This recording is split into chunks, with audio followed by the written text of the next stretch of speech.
नमस्कार दोस्तों, आप सभी का स्वागत है मेरे चैनल भक्ति की शक्ति में। आज हम सुनेंगे बृहस्पतिवार की कथा। प्राचीन काल की बात है।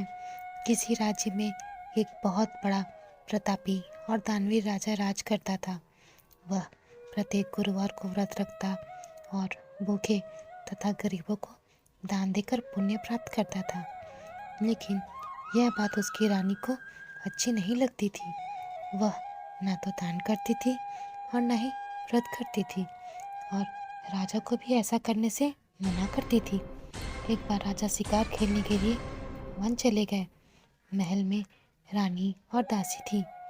उस समय बृहस्पति देव साधु का वेश धारण करके राजा के दरवाजे पर भिक्षा मांगने गए। साधु ने जब रानी से भिक्षा मांगी तो रानी ने कहा, हे साधु महाराज, मैं इस दान पुण्य से तंग आ गई हूँ। आप कोई ऐसा उपाय बताएं जिससे कि सारा धन नष्ट हो जाए और मैं आराम से रह सकूं। साधु के रूप में बृहस्पति देव ने कहा, हे देवी, तुम तो बहुत विचित्र हो। संतान और धन से कभी कोई दुखी होता है? अगर अधिक धन है तो इसे शुभ कार्यों में लगाओ, कुंवारी कन्याओं का विवाह कराओ, विद्यालय और बाग बगीचों का निर्माण कराओ। ऐसा करने से तुम्हारे दोनों लोग सुधर जाएंगे। परंतु साधु की इन बातों से उस रानी को खुशी नहीं हुई। उसने कहा, मुझे तो ऐसे धन की आवश्यकता नहीं जिसे मैं दान में दे दूं और जिसे संभालने में मेरा सारा समय नष्ट हो जाए। तभी साधु ने कहा, यदि तुम्हारी ऐसी इच्छा है तो जैसा मैं कहता हूँ वैसा ही करना।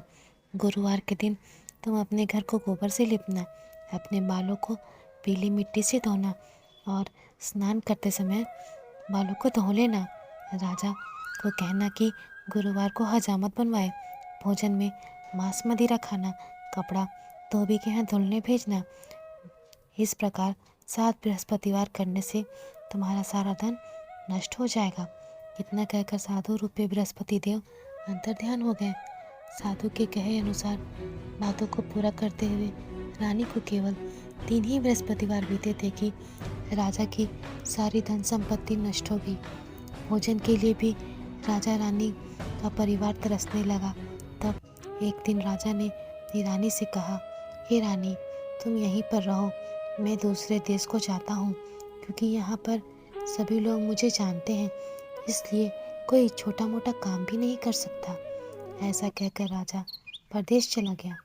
वहाँ वह जंगल से लकड़ी काट कर लाता और शहर में बेचता। इस तरह से वह अपना जीवन बिताने लगा।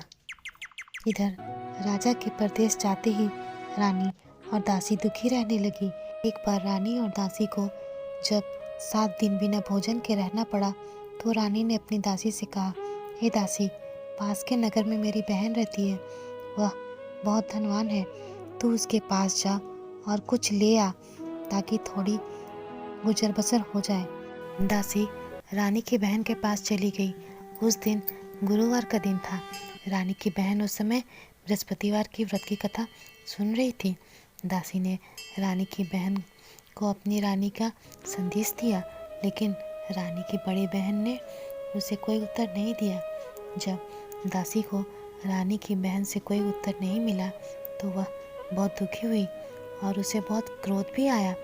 दासी ने वापस आकर रानी को सारी बात बता दी। यह सुनकर रानी ने अपने भाग्य को बहुत कोसा, लेकिन उधर रानी की बहन ने सोचा, मेरी बहन की दासी आई थी, परंतु मैंने उससे कुछ नहीं बोला और वह यह जानकर बहुत दुखी हुई होगी।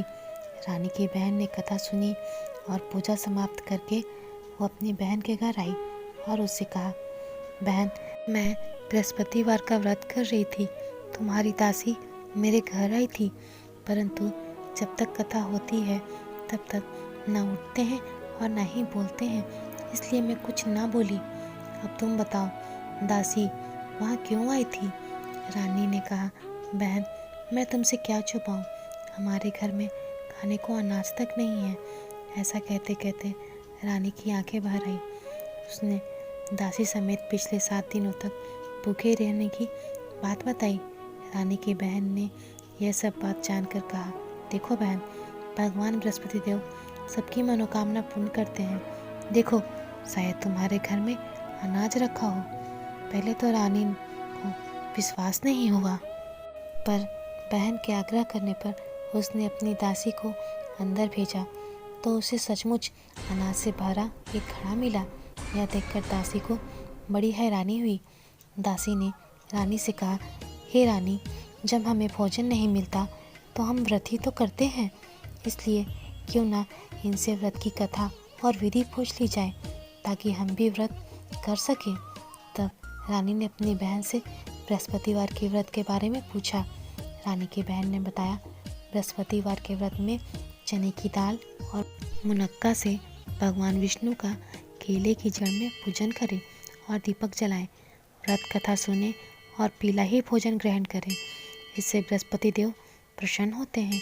उन्हें व्रत की पूजन की विधि बताकर रानी की बहन अपने घर लौट आई। 7 दिन के बाद जब गुरुवार आया तो रानी और दासी ने व्रत रखा। घुड़साल में जाकर चना और गुड़ भी लेकर आई। फिर उसने केले की जड़ में विष्णु जी का पूजन किया। अब पीला भोजन कहाँ से आए? लेकिन उन्होंने विष्णु जी का पूजन किया था, जिस कारण विष्णु जी उन पर प्रसन्न थे। इसलिए वे एक साधारण व्यक्ति का रूप धरकर सुंदर पीला भोजन दासी को दे गए। भोजन पाकर दासी बहुत प्रसन्न हुई और फिर रानी के साथ मिलकर उसने पीला भोजन ग्रहण किया। इसके बाद वे सभी गुरुवार का व्रत पूजन करने लगी। बृहस्पति भगवान की कृपा से उनके पास फिर से धन संपत्ति आ गई, परंतु रानी फिर से पहले की तरह आलस्य करने लगी। दासी ने कहा, देखो रानी, तुम पहले भी आलस्य किया करती थी तो तुम्हें धन रखने में कष्ट होता था, इस कारण सभी धन नष्ट हो गया। पर अब जब भगवान बृहस्पति की कृपा से तुम्हें धन फिर से मिला है तो फिर से आलस्य क्यों करती हो? रानी को समझाते हुए दासी ने कहा, बड़ी मुसीबतों के बाद हमने इस धन को पाया है, इसलिए हमें दान पुण्य करना चाहिए, भूखे मनुष्यों को भोजन कराना चाहिए और धन को शुभ कार्यों में खर्च करना चाहिए, जिससे तुम्हारे कुल का यश बढ़ेगा, स्वर्ग की प्राप्ति होगी और तुम्हारे पितृ भी प्रसन्न होंगे। दासी की बात सुनकर रानी अपना धन शुभ कार्यों में खर्च करने लगी, जिससे पूरे नगर में उसका यश फैल गया और राजा भी लौटकर आ गए। वे खुशी खुशी रहने लगे। दोस्तों, ये थी बृहस्पतिवार व्रत की कथा। कथा के बाद श्रद्धा के साथ आरती करनी चाहिए, प्रसाद को ग्रहण करना चाहिए। तो फ्रेंड्स, अगर आपको मेरी ये कहानी अच्छी लगी हो तो प्लीज़ चैनल को सब्सक्राइब करें और वीडियो को ज़्यादा से ज़्यादा शेयर और लाइक करें। धन्यवाद।